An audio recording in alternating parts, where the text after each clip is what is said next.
Welcome to the How to Be Awesome at Your Job podcast, the show where brilliant professionals share how to sharpen the universal skills required to flourish at work. Enjoy more career fun, wins, meaning, and money with your host, Pete Makaitis.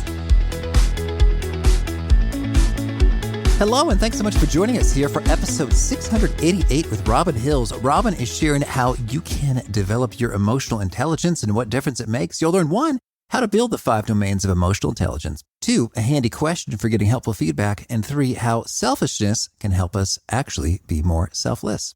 So if you want to check out the show notes or the transcript or the links to items we've referenced, drop on by awesomeatyourjob.com/EP688.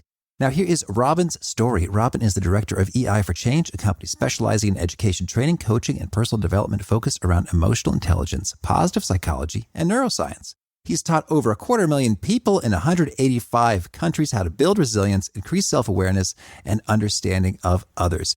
He's the author of 2 books and has delivered keynote speeches at conferences across the world, including at Harvard University and the Northwest Committee of the Association of Business Psychology. Big thanks to Robin for sharing his wisdom with us. Big thanks to our sponsors. Check them out. And big thanks to our sponsor, Acorns. Acorns makes it easy to start automatically saving and investing for your future. You don't need a lot of money or expertise to invest with Acorns. In fact, you can get started with just your spare change. Acorns recommends an expert-built portfolio that fits you and your money goals, then automatically invests your money for you. NerdWallet.com, whom I love on these sorts of matters, gives Acorns a whopping 4.7 stars and says, quote, if you want to make the most of your spare change, there's no better place to do that than Acorns. Head to acorns.com/awesome or download the Acorns app to start saving and investing for your future today. And we got a legal disclaimer here. It may not be representative of all clients. Tier 1 compensation provided. Compensation provides an incentive to positively promote Acorns. View important disclosures at acorns.com/awesome. Investing involves risk, including the loss of principal. Please consider your objectives, risk tolerance, and Acorns' fees before investing. Acorns Advisors LLC, Acorns, is an SEC-registered investment advisor. Brokerage services are provided to clients of Acorns by Acorns Securities LLC, member FINRA/SIPC. For more information, visit acorns.com. One sponsor to check out is Harvard Business Review. This brilliant magazine, published at hbr.org, is the leading destination for smart management thinking. Fun fact, HBR has been mentioned in 108 episodes of the show. That's because HBR has great stuff that comes up often. They've got explainer videos, podcasts, real-world case studies, and much more. I think of HBR each night that I put on my special orange glasses. Their article, Will Blue Light Glasses Improve Your Sleep?, revealed that those who wore them reported better sleep and a 7% improvement in work performance as compared to those who wore the sham glasses. So I cite HBR anytime anyone tells me that I look silly wearing them. Now, much of HBR's content is available for free when you sign up at their site. Subscriptions that get you unlimited content cost $10 a month. If you visit hbr.org/subscriptions and enter the promo code AWESOME, you can save 10% off of that subscription. Again, to save 10% off of your HBR subscription, go to www.hbr.org/subscriptions and enter the promo code AWESOME. One sponsor to check out is Storyworth. Whenever I'm thinking about meaningful Father's Day gifts, Storyworth leaps to mind. Storyworth helps you preserve precious memories and stories from your father for years to come. Each week, Storyworth emails your loved ones a thought-provoking question that you get to help pick, such as, what's the bravest thing you've ever done? I personally love the prompt so much that I have refreshed Storyworth's questions page many times looking for more. Storyworth makes the writing process super quick and easy. All your loved one needs to do is respond to that email with a story, and then you get a quick copy of that. And after a year of this fun, Storyworth compiles your loved one's stories and photos into a beautiful keepsake hardcover book that you'll be able to share and revisit for generations to come. Families love Storyworth so much, they've got 25,000 5-star reviews on Trustpilot and have millions of stories preserved. So give all the fathers in your life a unique, heartfelt gift they'll all cherish for years. Storyworth. Right now, you can save $10 on your first purchase when you go to storyworth.com/awesome. That's storyworth.com/awesome to save $10 on your first purchase. Robin, thanks so much for joining us here on the How to Be Awesome at Your Job podcast. Yeah, it's my pleasure to be with you, Pete. Thanks for inviting me along to speak to your listeners. Well, you've had some exciting occurrences in your career, and I want to hear a little bit about how your experience as a door-to-door cosmetic salesperson impacted you to study emotional intelligence. Well, let me wind back the clock to the start of my career. I had a degree in biology that I just completed, and I wanted to get a job in medical selling. This was an opportunity for me to utilize my biology degree, my knowledge, but at the same time, I wanted to get some more skills, some interesting insights into utilizing my biology degree in a different way. And so I applied for a number of jobs to become a medical salesperson. Unfortunately, after interview after interview after interview, I kept getting the feedback, well, you're okay, but we want you to get some experience. You haven't had any selling experience. So I thought, well, where can I get my selling experience from? And I found in the local paper a job advertisement for a company called Avon, which sold cosmetics door to door. So I thought, okay, well, I might as well apply for that and see what happens. So interestingly, I got offered the opportunity. I think they were desperate. But it gave me the chance to knock on doors and effectively sell. But the interesting thing is I had a degree of success with it. So I went along to one of the sales meetings at the end of this particular campaign thinking, okay, well, I've sold £40, equivalent to about $60. And the room was filled with, must have been about 25, 30 middle-aged women who were all good, successful Avon ladies. And there was me, 20-year-old. And they went through the recent campaign, the successes, and they said, oh, right, well, let's have a look at who sold the most this month. And there was me having sold £40. So I was the top salesperson for that particular region for that particular quarter. That was a whole quarter of sales. Oh, my. That was a whole quarter of sales. So I was really, really pleased with it.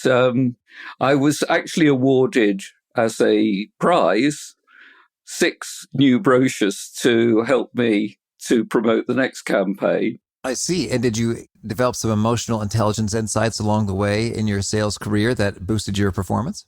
This was about the time that Peter Salovey and Jack Mayer at Yale University was starting to write their academic papers that brought emotional intelligence into the world. But during that time, I'd had a very successful sales career in medical selling into the London teaching hospitals. And I recognized whilst I was doing that there were certain doctors that I was selling to who I had really good, engaging conversations with, and I could develop deep relationships with them. And that came about through something I didn't know and I didn't understand. And I don't think anybody else really knew or understood at the time. Here we had groups of intelligent, cognitively intelligent people, and some of them were very easy to engage with and some weren't. And it was only until I'd read Daniel Goldman's book that I suddenly realized, that's the answer. Those doctors that were good at engaging and good at developing relationships and communicating well had what we now know as emotional intelligence. They had an ability to work with their thinking, their cognitive intelligence, and work with their emotions to build up authentic relationships, communicate, and make good decisions. Mm-hmm. Well, that all sounds like great stuff, and we'd like to have more of it. I'd love to get your take then. Can you offer it sounds like you just did. Was that how you would define emotional intelligence? It's just that? That was just it. Let me repeat it. It is very simple. It's quite a complex construct, but emotional intelligence is being smart with your thinking in order to utilize the way in which you're feeling about situations to make good quality decisions and build authentic relationships. And by so doing, you improve your well-being. And by so doing, you're able to manage your stress and motivate yourself and motivate other people. I've expanded on the definition a little bit there. Basically, emotional intelligence is being smart with your thinking to utilize your emotions effectively. Okay, certainly. Well, that sounds handy. I suppose there are those who, I guess let's talk about the emotional intelligence skeptics who would say, you know what, that sounds soft. It's not like a hard skill like finance or Python or something. And it kind of sounds like a catch-all for sort of everything in terms of, hey, we're thinking and we're interacting with people. So do you have a message for the skeptics in terms of just what kind of an impact, quantitatively speaking, might we expect this to make for professionals? And to what extent is it learnable versus, oh, you're just a natural with people. You're just to have a calm temperament, Robin. Well, the interesting thing is, this has come out through the research, is that cognitive intelligence is fixed about the age of 18.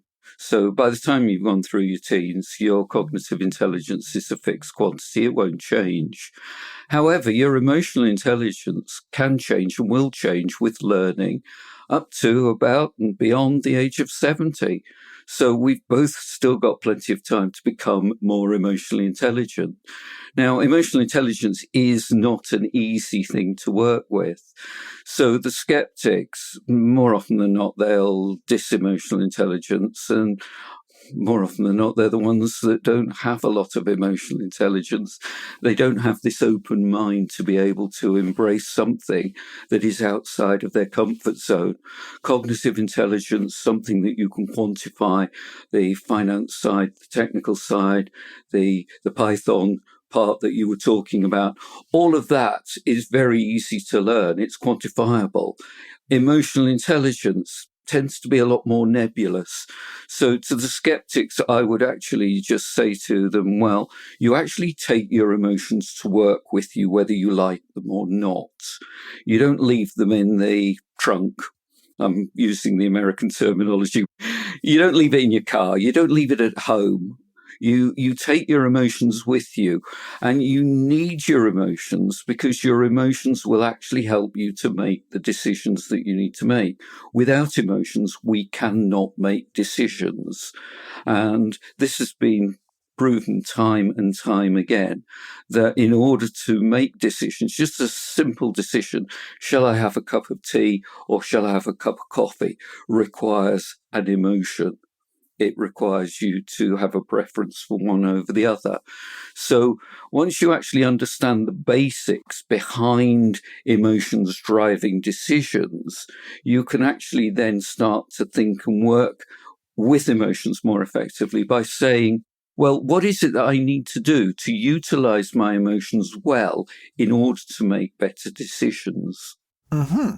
And to put it into some kind of quantitative context, and I do not want anybody to quote me on this because this is not confined to memory, but I believe it's been said that people who have 1 or 2 points of emotional intelligence that they have improved upon and they've learned can increase their salary by about $30,000. So this is something well worth considering. I mean, whether the figures are right or not, it doesn't matter. The important thing behind what has been said is that you can actually increase and improve your career prospects by improving your emotional intelligence. And so then could you perhaps walk us through a story of a person who had low or moderate emotional intelligence on either overall or on a particular subdimension of emotional intelligence, what they did to improve it, and then the cool benefits they reaped as a result of having done so? I've actually worked as an emotional intelligence coach for a number of years, helping people in terms of working with their emotional intelligence. And the first aspect of that is to look at defining their emotional intelligence, quantifying it using a robust, scientifically validated emotional intelligence assessment. And the one that I prefer to use is the EQI 2.0, which was developed by Reuven Bar-On back in the 90s. He's an Israeli psychologist, and his work has been repeated time and again in terms of looking at this assessment. And the beauty of the Bar-On assessment is that it can actually help to increase self-awareness around what a person's core strengths are, what their gifts are, what their qualities are, that they can actually then take into the workplace and say, this is what I'm good at. So if I do a role which is helping me to support these talents, these gifts, these capabilities, I will be able to do my best work. Now, what we will also then look at is how those are balanced against things which get in the way. And sometimes people will have components of emotional intelligence that are not low. They're actually moderate to quite high, but the blend of all the other elements of emotional intelligence means that they get in the way and it causes some issues. It causes them to have liabilities. Somebody, for example, might be too empathetic. They might be too good at understanding things from people's perspectives so that they can't help or make a rational decision to support that person because they think, oh, I know that by doing this, it's going to upset them. Mm-hmm. So we'll look at something like empathy and say, right, how can you take that bit and drop a little bit down on the empathy? And it might be a case of moving up their assertiveness or moving up something around their emotional independence, whatever it is. And looking at ways in which we can take the person as a whole and move them from a point of, I'm actually doing really well here, to I'm actually doing excellently here. Mm-hmm. The beauty of this is that through coaching, through a period of 3 to 6 months and working on various parameters, we can actually see improvements. I was working with somebody who had lost their job, not through any fault of their own. Their role was made redundant, and through that, they found themselves looking for another job. So they got in touch with me, and we sat down and we had some conversation around what it was that he was wanting to do. And we put together a plan. And I said to him, well, I think what we ought to be doing is looking at building your self-awareness through an emotional intelligence assessment through the EQI 2.0. So you've actually got something to talk about at interview and you've actually got something to work on. So we agreed, we did the assessment. We actually utilized some of the information that came out of the assessment to reconstruct his resume around what it was that he was good at and how he applied his emotional intelligence in the workplace so that he had some really good stories to answer questions around at interview. He went through 3 or 4 interviews before he actually got a job that he was really pleased with and was an absolute perfect fit. And off the top of my head, I can't remember how long he's been there as the CEO, the managing director of this company, but I think it's probably in the region of about 5 or 6 years. And I spoke to him during the lockdowns that we had in the United Kingdom here during the pandemic, and he was saying that he has still managed to keep the company afloat, going well, and he's got some brilliant plans for the future. Mm-hmm. Okay. So then by engaging in some of that stuff, we got some self-awareness by which we were able to have some compelling resume or CV content and interview stuff, which made a great impression so as to make opportunities come about. So that's cool. Well then, so tell us this EQI version 2.0, I don't remember if this is the one I did. This is so long ago. But I guess what I found a little tricky is that, you tell me, does this rely on me saying that I do things frequently or not frequently or some of the time or most of the time? Or how does the assessment work? Yes, it's very much as you've described there, Pete. There are 153 questions which are measured on what's known as the Likert scale. So you strongly disagree at one end of the scale with a statement, and you strongly agree with a statement at the other end, or the statement at the other end of the scale. And through the statements that you are agreeing or disagreeing with, the actual results are constructed from the answers that you give.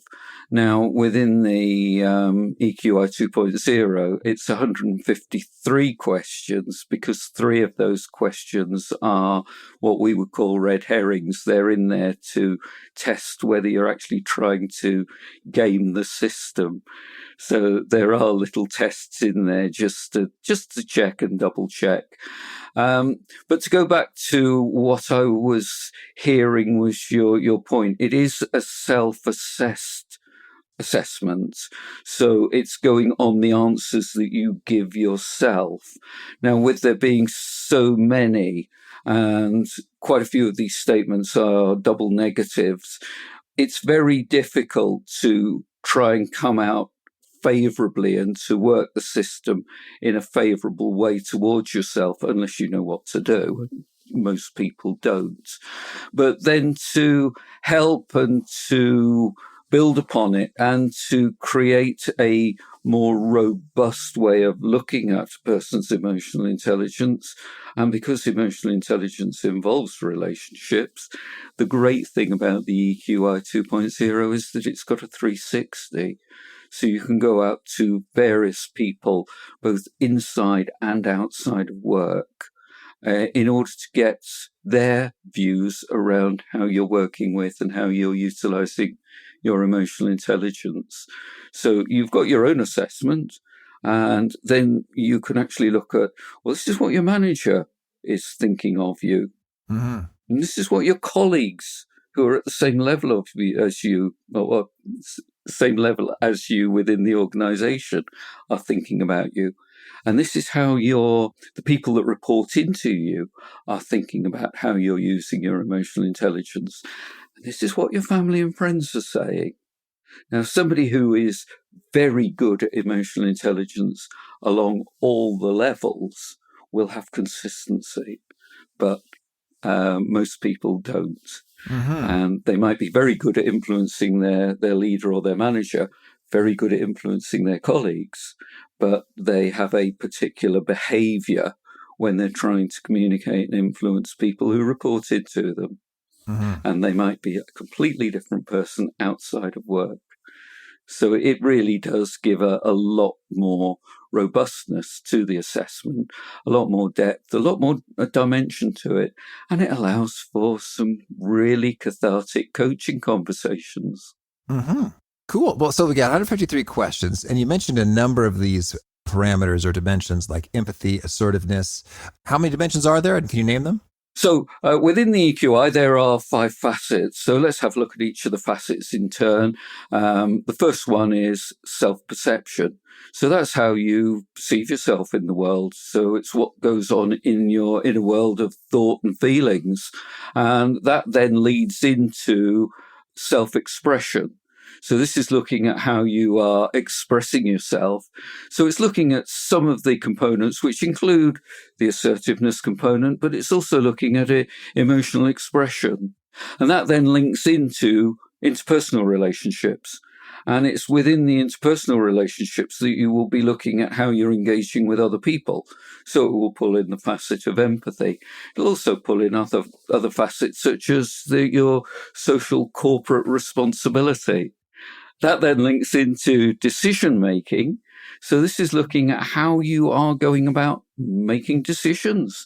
So it's looking about how you go about solving problems, how you are going about working with reality. So these are some of the components of the decision-making facet, and the decision-making facet then feeds into stress management.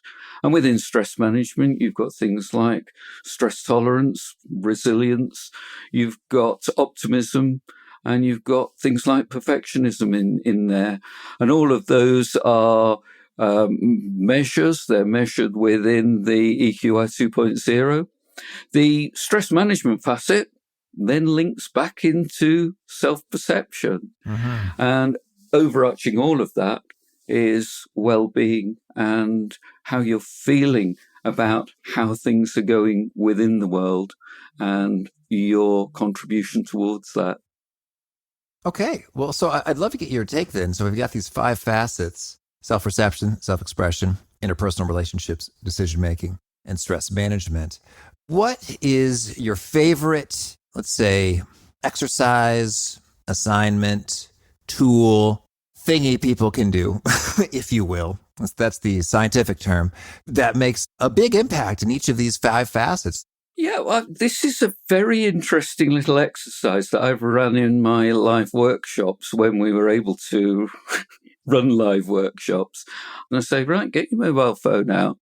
What I would like you to do is to text 3 to 6 people, 3 to 6 of your friends.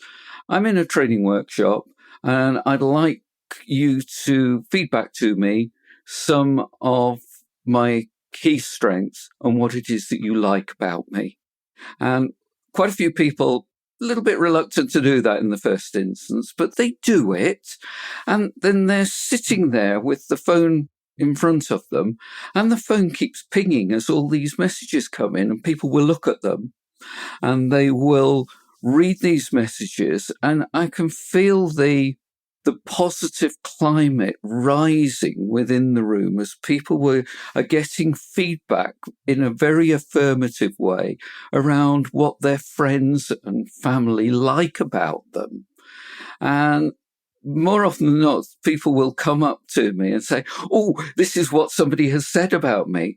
And what I say to them is, well, how do you feel about that? What are your thoughts around what you've just been told? Well, I thought that's what I did well, but I've never been told before, or I didn't know that they valued that in me. And that's a very simple little exercise that people can do. Look out for good feedback from family and friends. So when people say to you, you're good at doing this, our automatic reaction is to kind of dismiss it as if, well, everybody does that. Well, no, they don't. Mm-hmm. What are your core strengths? What is it that people see in you? What is it that people value in you? If you don't know, ask them. If you're embarrassed to ask them, send them a text. I'm in a training session. Mm-hmm. Give them an excuse, whatever, but get the feedback. And you're not asking for any negativity there. You're asking for positive feedback around what people value as your qualities. And people are very, very generous because they like their friends, but we don't often tell our friends why we like them because it just doesn't sound right, or it sounds trite, or it doesn't come across the right way. Or we do, but people don't listen to the compliment. Mm-hmm. That's great. Okay, so that's quick. It takes just a couple minutes and you could get a nice upgrade. Like you might be surprised in terms of, 3 out of the 6 people said this and I didn't even think that was anything special. As you said, with strengths, we tend to think, oh, everybody does that, but they don't. So beautiful. No, they don't. No, and if I want to know what my weaknesses are, I just have to go and ask my wife. Oh, okay. She'll give me half a dozen I've not even thought about. So don't go there. Don't go there. Look, I'm going into an appraisal tomorrow with my manager. Can you give me some feedback around what I've done well over the last 3 months that you really value? Mm-hmm. I'm going for an interview tomorrow. I'd like to know what it is that you really value in me as a mentor. 3 to 6 people, wait for it to come through, enjoy it, build yourself up, go into your interview, go into your appraisal with some good evidence. And you can look the person straight in the eye and say, this is what I'm good at, because this is what people tell me I'm good at. Mm-hmm. And then how about for self-expression? What's the quick prescription for a boost there? Well, in terms of self-expression, how are you expressing your emotions? Are you expressing them in an effective way? So if you're feeling annoyed with somebody, what do you do? How do you express that annoyance? Are you angry with them? If you are angry, really angry with them, do you go home and kick the cat? Do you go home and take it out on the wife? Or do you have a way of actually managing that anger and working with it in the most appropriate way? Now, anger is a very easy emotion for us to talk about because there's a high level of intensity around it. But how about if you're feeling anxious? How are you working with anxiety? We're not trying to get rid of anxiety or feelings of anxiousness because they actually serve a purpose, indeed, as does anger. But let's look at anxiety. Prior to me coming on to speak with you, Pete, I was feeling mildly anxious. Good, because I need that emotion to physiologically put me in the right place and mentally put me in the right place so that we can have an engaging conversation. Without that, I wouldn't be in the right frame of mind to be able to come along and be interviewed by you. So let's not try and get rid of anxiety. Let's recognize the quality that that emotion will provide in me, in the way in which I'm engaging with the world, and work with it and embrace it. No, I don't like feeling anxious anymore like any other person does, but it's an important emotion. So how do you express your happiness? How do you express your pride? How do you express your fear, and how do you express your concerns and frustrations? You know, I've mentioned half a dozen emotions there. There are probably between about 3,000 and 27,000, depending on which research paper that you read. Well, we're not going to go through all of those tonight, but let's have a look at a kind of myth out there. And I think in terms of emotional intelligence and in terms of psychology, there are psychologists and emotional intelligence practitioners that fall into the trap of labeling emotions as positive and negative. Well, emotions are emotions. They're not good or bad, black or white, valuable or invaluable. They are emotions, and it's what we do with them, how we behave, that is positive or negative, not the emotion itself. Anger, for example, is usually labeled a negative emotion. Well, if people don't get angry, what are they going to do to right a wrong? How are they going to use it to motivate themselves to overcome an injustice? So that's an appropriate use of anger. That is anger being positive. Happiness. Oh, that's a positive emotion. Have you tried communicating with somebody who's deliriously happy? Hello, trees. Hello, flowers. Hello, grass. Don't worry, be happy. They take far more risks. So we really want to be able to work with and blend our emotions and express them in the right way. Get away from positive or negative emotions. This is the way in which I am feeling at the moment. These are the reasons. Let me express myself in the most appropriate way. Okay, thank you. And then for interpersonal relationships, is there a top suggestion you recommend to upgrade that?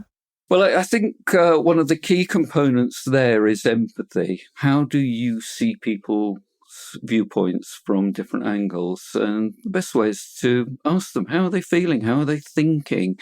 I think the other core component of empathy that most people completely overlook is this ability to listen, to really truly listen to what the person is saying. So it's going beyond the words they're using and picking up on subtle cues in terms of body language, facial expressions, gestures, the way in which they're utilizing their voice. So empathy is something that I would encourage people just to try and get better at. And the way to do that is to, when you're watching a movie or you're watching television, just watch how the actor is actually expressing their emotion through the way in which they're using their body, they're using their voice, they're using their gestures, they're using the words. Just watch out for it and think, am I actually understanding this emotion? And that's an easy way to actually look at ways of developing empathy, so that when you see it in some of the people you're working with and you're leading with, you can actually then think, this is the emotion that I am perceiving. am I correct? And it will help you in terms of asking the right question in order to test your hypothesis. And I think what we do tend to do in empathy, I can see that person's angry, so I'll go and interact with them in a way that helps me to deal with the anger that I am perceiving. And it might be that the person's not angry. They just happen to be frustrated, or they just have a certain intensity in wanting to communicate at that particular moment in time. So I think the important thing is to take our judgments as hypotheses, go out and test them. Mm-hmm. Okay. And when it comes to decision making? Decision making is another interesting one. How do you go about making decisions? How do you utilize your creativity to solve problems? Often we talk about brainstorming as a way of getting ideas, new ideas about doing things. And I'm quite a fan of the scamper technique, which is well used in creativity to help people to look at problems, to look at situations from a different perspective. So without going into too much detail about all the components of Scamper, it's taking something and blowing it up to a very large size. It's taking something and it's minimizing it down to a very tiny size. It's reversing it. It's actually looking at it from a number of different ways in order that you can actually then say, if I was to do it this way, I would get a completely different solution. A very good example is the ballpoint pen. If you actually magnify that and increase it up, it actually then becomes a bigger unit with a ball on the end. And that was the impetus for people to develop the roll-on deodorant. Okay. That came from looking at the Scamper technique. Mm-hmm. And that's substitute, combine, adapt, modify, put to another use, eliminate, and rearrange. And when you're thinking about something, you can just kind of, hey, how do I modify this? How do I substitute this? And sort of new things come up. So that's cool. And then how about for stress management? What's your top tip there? Well, for stress management, it's actually recognizing what it is that causes you stress. Because what causes you stress, Pete, is going to be completely different from what causes me stress. And what causes me stress on a Monday morning might be completely different to what causes me stress on a Friday afternoon. So it's having this self-knowledge. This is why it links back into self-awareness. But in terms of stress management, it's knowing how you can manage your stress in the most appropriate way. What is it that is right for you? Now, some people might go and do some shadow boxing, do some boxing, hit a punch bag, and utilize their energy that way. And they may do it in a competitive environment. Some people go and play squash. Some people go for a jog. Some people will just like to sit and watch the television. Some people will read a book. Some people will play with their kids. Some people will take their dog out for a walk. Some people will sit and listen to a piece of music. What is it that you need to do on a very regular basis to actually reinvigorate and re-energize yourself, and to actually take some time out of your daily working life just to take that moment of looking after yourself and just taking some time out to re-energize yourself. I'm a great advocate of people being selfish. Uh-huh. And what I mean by that is not being selfish, me all the time. This is what I want. This is how it's going to be. That is selfish. That's not what I mean. What I mean is that people should be self-ish. They should actually look after themselves, because by doing that, they're then in a better position to be able to help other people. Uh-huh. And when we fly, the cabin crew, in the case of a decompression, are suggesting that if the oxygen masks come down, you put your oxygen mask on yourself first, before you help another person. And it's exactly the same way in terms of working to be selfish. What is it that you need to re-energize yourself physically, mentally, and spiritually in terms of getting to a point where you feel that you're at one with yourself and being the best that you can be? Another example is we may be very good as leaders at delegating and putting responsibility onto other people to help them in terms of their development. But there are certain things that other people cannot do for us. And one of those is nobody else can go and have a cup of coffee on my behalf. Nobody else can go to the toilet for me. Mm-hmm. So those are opportunities to just take a break, just to refresh and get it back into a point where you can engage with the world in an appropriate way. We all go to sleep at night. Now, I don't know, Pete, I've never come across anybody who's capable of putting their head straight on the pillow and zonko, they've gone. There's that period when we get into bed and we just lie there on the pillow and waiting for sleep to come. In that time, you can actually then start to think, what are some really good things that have happened to me today? What is it that's gone well? What have I contributed towards? And then you can concentrate on your breathing, your breath, and you can build in kind of meditative mindfulness techniques if you haven't got time to do them at any other time during the day. So these are all little hints and tips just thrown out to the four winds just to help you in terms of looking at stress management. All right, thank you. Well, now could you share with us a favorite quote, something you find inspiring? The quote is by Aristotle: anyone can become angry, but to be angry with the right person to the right degree at the right time for the right purpose and in the right way, that's not easy. Mm-hmm. And how about a favorite book? I keep going back to the work of Stephen Covey, which I read at the turn of the century and got introduced with then. And a lot of his work is really around his 7 habits of highly effective people. And I think to actually practice all of those habits to the way in which Stephen Covey defines is incredibly difficult.